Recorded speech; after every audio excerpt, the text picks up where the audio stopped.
শক্তিশালী বাংলা সাহিত্যে স্বরচিত ভয়ঙ্কর ও কাল্পনিক গল্প দিয়ে সাজানো আমাদের এই বিশেষ নিবেদন কিছু ভুতুড়ে।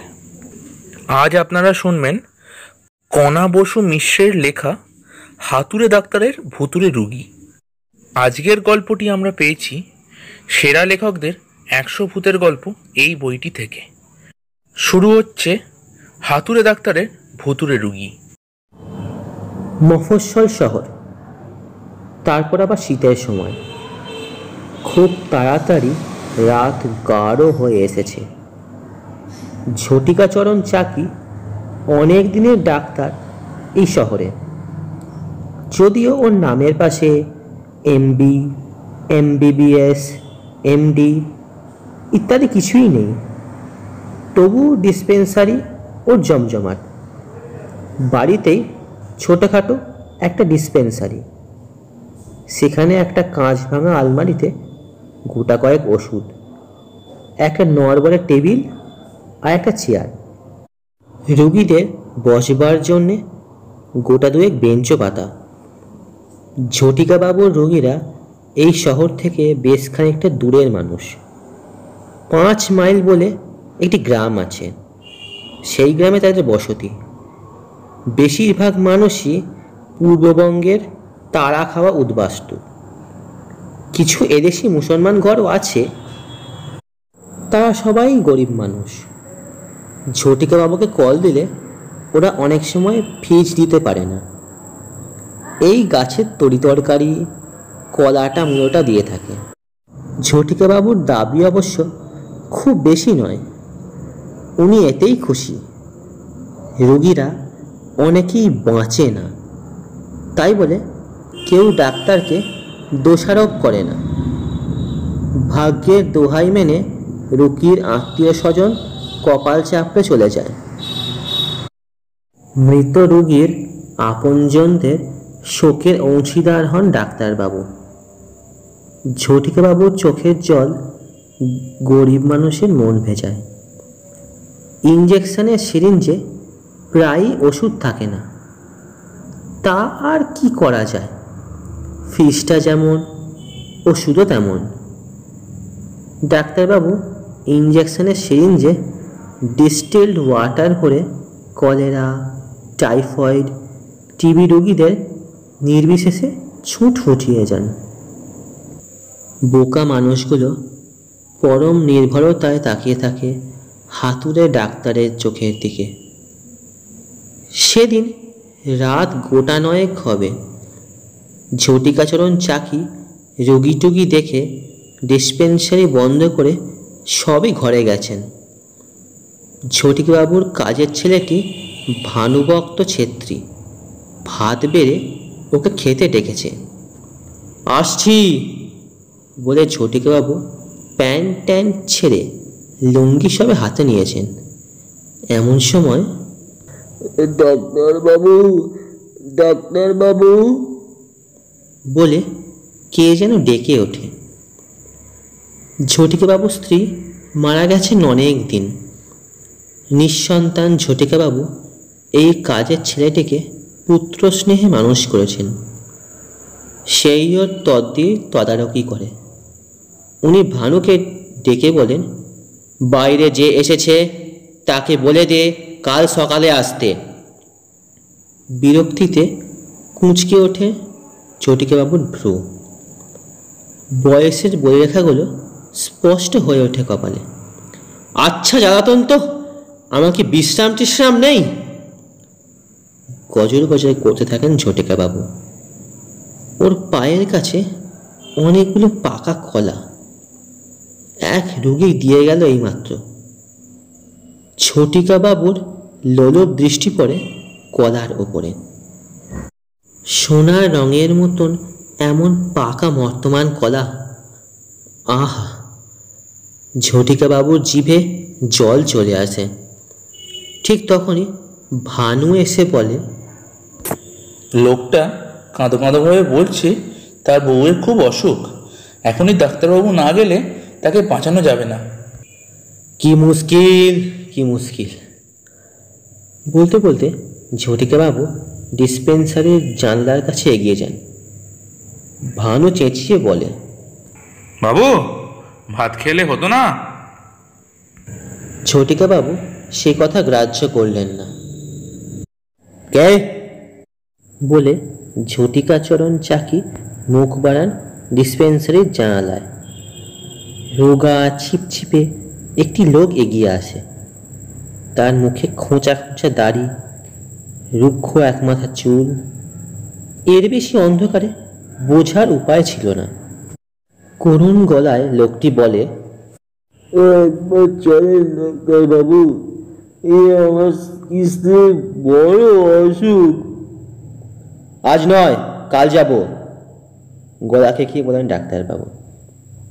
কিন্তু লোকটি অবুঝ। সে কেবলই বলে চলে, চলেন চলেন, আপনি গরিবের ডাক্তার, গরিবের এবার দয়া হবে না বাবু। 30 বছর ধরে ওই একই কথা শুনে আসছেন ঝটিকাবাবু। স্তোক বাক্যে পেট ভরে না, লোকটা হয়তো ফিস দেবে না, তবু স্বভাব দোষ।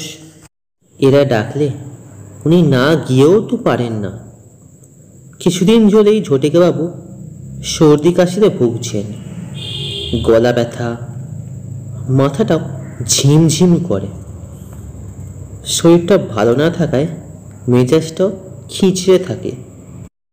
উনি তিক্ত গলায় বলেন, অন্য ডাক্তার নিয়ে যাও। ফ্যাচ করে লোকটি কেঁদেই ফেলে, আপনার জন্যই তো। ওর কাতর গলার স্বর ডাক্তারের মন ছুঁয়ে যায়। ডাক্তারবাবুর মনে হয় লোকটা যেন অনেকদিন খায়নি। তোমার বাড়ি কোথায়? 5 মাইল।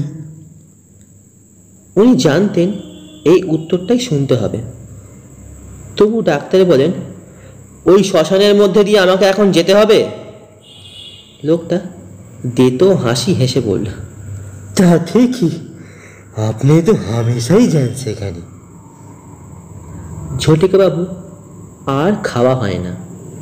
উনি ভাবেন রোগী দেখে এসে না হয় খাবেন। অনেক কালের পুরনো একটা ভাঙা ফোর্ড গাড়ি ছিল ঝটিকাচরণ চাকির।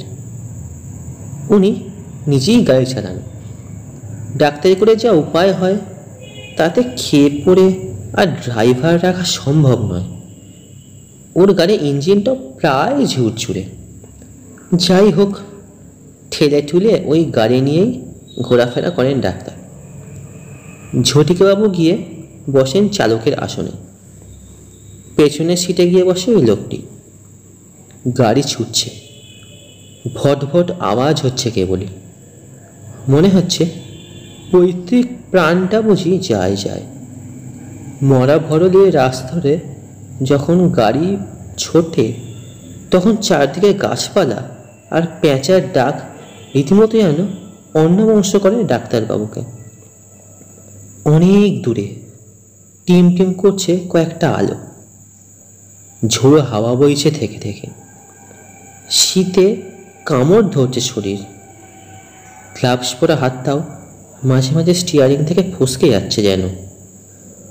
ঝটিকাবাবু বুঝতে পারছেন না অ্যাক্সিলারেটরের ওপর কেন দখল নেই। আর গলা বন্ধ কোট, কান মাথায় বেশ করে মাফলার জড়ানো, তবু কেন যে হু হু করে ঠান্ডা ঢুকছে। অ্যাক্সিলারেটরে পা ছোঁয়ানোর আগে গাড়ি তীর বেগে ছুটতে থাকে। আশ্চর্য, মরা ভরলি নদীর পাড়ে কয়েকটা আলো, চিতা জ্বলছে শ্মশানে। এত দূর থেকে লোকজন বোঝার উপায় নেই। কি ভাই, আর কতদূর? সামনের অন্ধকার রাস্তার দিকে তাকিয়ে প্রশ্ন করেন ঝটিকাবাবু। কিন্তু কোনো সাড়া শব্দ নেই। লোকটি কি ঝিমুচ্ছে নাকি? স্ত্রীর অসুখ, চিন্তায় ভাবনায় হয়তো সে খুবই ক্লান্ত। তবু এই শীতের রাতে এইভাবে মুখ বুজে যেতেও ভালো লাগে না ডাক্তারের। উনি আবারও হাঁকেন, কি গো, তোমার দেশ কোথায় ছিল গো? তবু কোনো উত্তর নেই। পেছন ফিরে তাকান ঝটিকাবাবু। উনি দেখেন লোকটা ঘাড় গোঁজ করে বসে রয়েছে। অমাবস্যার রাত, ছিটে ফোটাও আলো নেই আকাশে। শেয়াল ডাকছে, আর কয়েক গজ দূরে চিতার আগুন।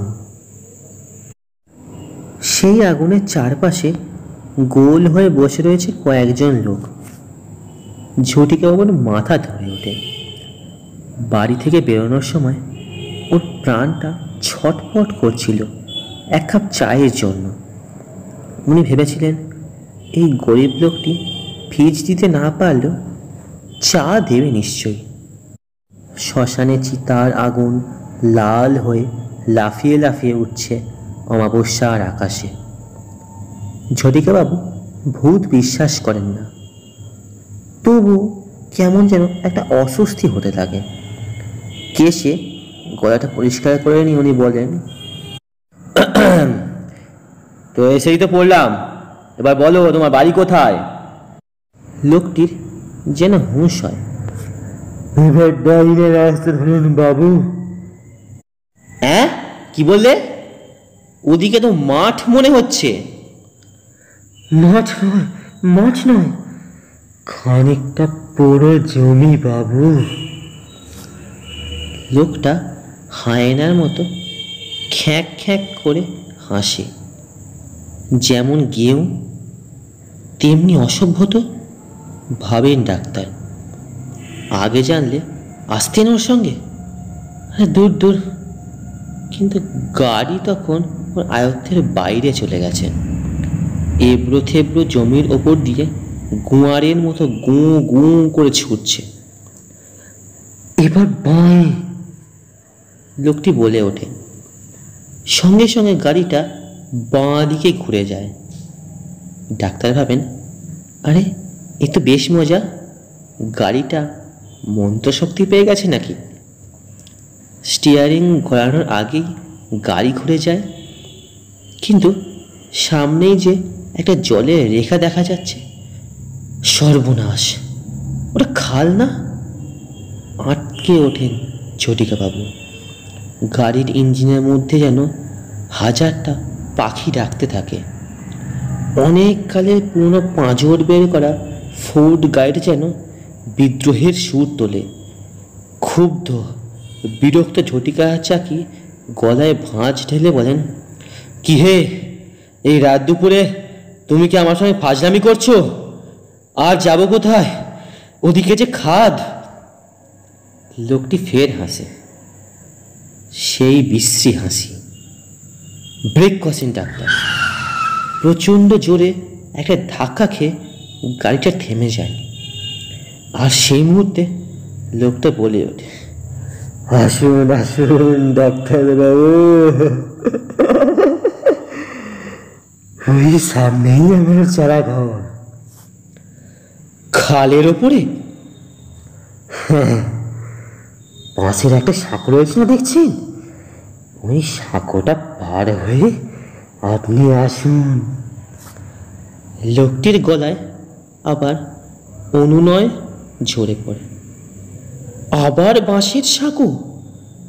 এসব কথা আগে বলা উচিত ছিল। বক বক করতে করতে গাড়ির দরজা খুলে নামেন ডাক্তার। তার বেতকেশো দেহটার বুকের ওপর যেন হাঁপড় পড়তে থাকে। স্টেথিস্কোপ আর ওষুধের বাক্সটা হাতে নিয়ে ডাক্তার হাঁটেন লোকটির পেছনে পেছনে। সাঁকোর ওপর দিয়ে যাবার সময় ক্যাঁচড় ক্যাঁচড় আওয়াজ হয়, কিন্তু লোকটির হাঁটা এতই দ্রুত যে সে চোখের পলকে বাতাসের মতো মিলিয়ে যায়। আজকাল চোখে কম দেখেন ঝটিকাচরণ। বাঁ দিকের চোখটায় সামান্য ছানি পড়েছে, তাই ডাক্তার ভাবেন ওটা হয়তো ওর চোখের গোলমাল। বাঁশের সাঁকো পেরিয়েই একটা চালা ঘর। লোকটি যেন আদর করে ডাকে, আসুন ডাক্তারবাবু আসুন। তুমি তুমি কোথায়? আলোটাকে ধরো। চাপার আগে বলেন ডাক্তার, যেন হাওয়ার ভেতর থেকে কথা ভেসে আসে। এই যে আমি ডাক্তারবাবু, কেরোসিনের যা দাম, আলো জ্বালবো কি করে? মাটির দাওয়ায় পা রাখেন ডাক্তার। কতগুলো চামচিকে উড়ে যায়। বহুদিনের পুরনো ধুলোর ভ্যাপসা গন্ধ ডাক্তারের নাকে আসে। তাড়াতাড়ি রুমালটা নাকে চেপে ধরেন উনি। অন্ধকার ঘুটে ঘুটে ঘরের মধ্যে লোকটি বলে, ওই তো দরজা, সোজা চলে আসেন। ঝটিকাচন চাকির বুকের ওপর যেন পাথরের মতো ভয় চেপে বসে। জীবনে অনেকবারই তো এই এলাকায় এসেছেন ডাক্তারবাবু, কিন্তু এমন গা ছমছম তো কখনো করেনি। এই মুহূর্তে মনে হয় ডাক্তারের খুব খারাপ জায়গায় উনি এসে পড়েছেন যেন। এখানে হয়তো কোনো গুন্ডাদের ঘাঁটি টাটি আছে, হয়তো কোনো দুরভিসন্ধি আছে এই লোকটির। যদিও টুঁটি চেপে ধরে ডাক্তারের। কি নিতে পারে ও? হাতের এই ঘড়িটা, না পকেটের এই সামান্য কটি টাকা? কিন্তু এইটুকুর জন্যে? না না, এ হতে পারে না। ঘরের মধ্যে পা দেন ডাক্তার। পচা দুর্গন্ধ। ইঁদুর মরে রয়েছে নাকি, না অন্য কিছু? খসখস আওয়াজ হতে থাকে। সামনেই লোকটি দাঁড়িয়ে। এই অন্ধকারে তার মুখ ভালো করে দেখতে পান না ডাক্তার। শুধু ধবধবে জামাটা আর ধুতিটা চোখে পড়ে। আর এই লোকটির চোখের মণি দুটি সাপের মণির মতো জ্বলজ্বল করছে। হঠাৎই ডাক্তারের মনে পড়ে যায় ওষুধের বাক্সে টর্চটা রয়েছে। এতক্ষণ যে কেন মনে পড়েনি? আশ্চর্য। কি হলো, বসেন ডাক্তারবাবু। এবারে খাঁটি পূর্ববঙ্গের ভাষায় লোকটি বলে, আপনি ভয় পাইতেছেন নাকি? বুক দূর দূর করে ওঠে ডাক্তারের। না না, ভয় পাবো কেন? কোথায় তোমার পেশেন্ট? বলতে বলতে ডাক্তার ওষুধের বাক্সটা খোলেন। হাতড়ে হাতড়ে টর্চটা বার করেন ডাক্তার। টর্চ জ্বালেন। মাটির মেঝেতে চাদরে ঢাকা একটি মানুষ দেখতে পান ডাক্তার। তার আপাদমস্তক চাদরে ঢাকা। পাশেই একটা জল চৈকি রাখা আছে, যদিও তার উপরে ধুলোর পুরু স্বর। ডাক্তারের বসার ইচ্ছা হয় না। উনি উবু হয়ে বসে বলেন, এই কি তোমার পেশেন্ট? আগে হ্যাঁ ডাক্তারবাবু। এই প্রথম ভালো করে খুঁটিয়ে দেখেন ডাক্তারবাবু লোকটিকে। ওর তুবড়ানো গাল, গর্তে বসা চোখ, চোখের নিচে বিশ্রীভাবে হাড় উঁচু হয়ে আছে। লোকটি কেমন আদেশের মতো সুর করে বলে, আপনি জলসইকির উপরে বসেন। অগত্যা তাই বসতে হয় ডাক্তারকে। এবারে আমার স্ত্রীরে দেখেন। কথাটা বলেই লোকটা অন্ধকারে কোথায় যেন সরে যায়। শোঁ শোঁ শব্দে বাতাস ঢোকে বাঁশের খোলা দরজা দিয়ে। অনেক দূর থেকে ভেসে আসে, হরিবল বল হরি, হরিবল। দূরে কারা যেন চেঁচিয়ে চেঁচিয়ে শ্মশানের দিকে চলে যায়। কাঁপা কাঁপা গলায় রোগীকে উদ্দেশ্য করে ঝটিকাচরণ চাকি বলেন, আপনার হাতটা বের করুন তো। তখন সাদা চাদরের মধ্যে থেকে নিঃশব্দে একখানা হাত বেরিয়ে আসে।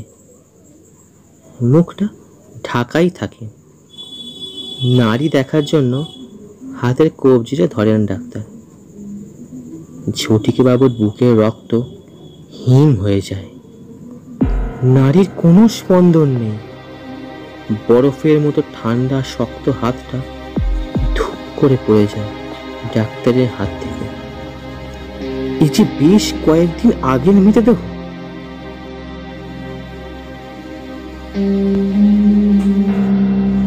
বাতাস যেন হেসে হেসে চলে যায় ডাক্তারের কানের কাছে। তাদের যেন নিঃশ্বাস পড়তে থাকে, রাম রাম। নাস্তিক ডাক্তার জীবনে এই প্রথম মনে মনে রাম নাম করেন। পরিমরি করে ছুটে পালাতে চান ডাক্তার, কিন্তু দরজার কাছে অদৃশ্য এক মানুষের গলার স্বর। কেমন দেখলে ডাক্তার? ভালো ভালো। পথ আগলে দাঁড়াই তবু। একটা প্রেসক্রিপশন কিংবা নিদেন পক্ষে একটা ইঞ্জেকশন দেন না ডাক্তার? ডাক্তার কি মূর্ছা যাবে নাকি? রাম নাম মনে মনে জপতে জপতে অসম্ভব সাহসী ডাক্তার পকেট থেকে কাগজ কলম বার করে ফস ফস করে প্রেসক্রিপশন লেখেন। দরজা থেকে সরে না লোকটা। ডাক্তারবাবু, একটা ইঞ্জেকশন দিন। কঠিন কণ্ঠস্বর। না, লোকটা নাছর বানে না। শেষ পর্যন্ত ওই মনা মানুষটার গায়ে ছুঁচ। কি হলো ডাক্তারবাবু, দেরি করেন কেন? লোকটা যেন প্রায় ধমকে ওঠে। ডাক্তারের মাথার ওপর চামচিকে উঠতে থাকে। উনি শকুনের কান্না শুনতে পান। সামনের শ্যাওড়া গাছের মাথায় বোধহয় শকুনের বাসা। অনেকগুলো শকুন একসঙ্গে সুর করে সুর মিলিয়ে কাঁদতে থাকে বাতাসের শব্দে। শকুনের কান্না, চামচিকে লুটোপুটি মিলে এক অদ্ভুত বাজনা তৈরি হয়।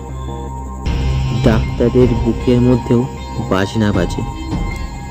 সেই ডিস্টিলড ওয়াটার ভরা ইঞ্জেকশনের সিরিঞ্জটা মেঝেতে শোয়া মরা মানুষটার হাতে ফুটিয়ে দেন ডাক্তার। হঠাৎ ওর মুখের চাদরটা সরে যায়। নাকি নাকি সুরে সে বলে,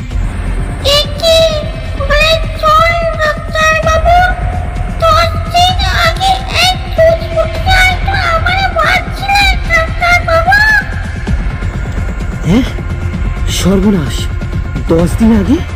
কিন্তু সে তো এবারই নয়, অন্য একজনের বাড়ি। হ্যাঁ, এক কলেরা রোগী। ডাক্তার ওষুধের বাক্স ফেলে একেবারে ছুট লাগায়। দরজায় ভারী হাওয়া ভাগতে থাকে।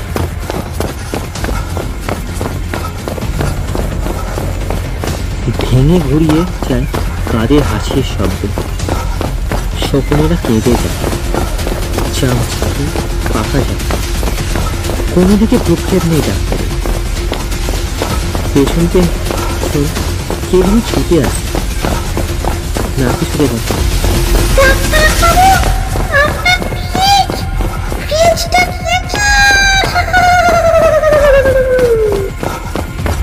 ডাক্তার ছুটতেই থাকেন। শুনছিলেন হাতুড়ে ডাক্তারের ভুতুড়ে রোগী। রচনায় কণা বসু মিশ্র। গল্প পাঠে ও অন্যান্য ভূমিকায় অভিরূপ দাস, চাকরের ভূমিকায় অভিষেক মণ্ডল, গল্প পরিচালনায় অভিরূপ দাস, গল্প সম্পাদনায় শিলাদিত্য চট্টোপাধ্যায়, স্পেশাল এফেক্টসে শিলাদিত্য চট্টোপাধ্যায়, শব্দগ্রহণ ও সোশ্যাল মিডিয়া পাবলিসিটি ডিজাইনে অভিষেক মণ্ডল। আগামী সপ্তাহে আমরা আবার হাজির হব এমন এক ভয়ঙ্কর ও কাল্পনিক গল্প নিয়ে। ধন্যবাদ।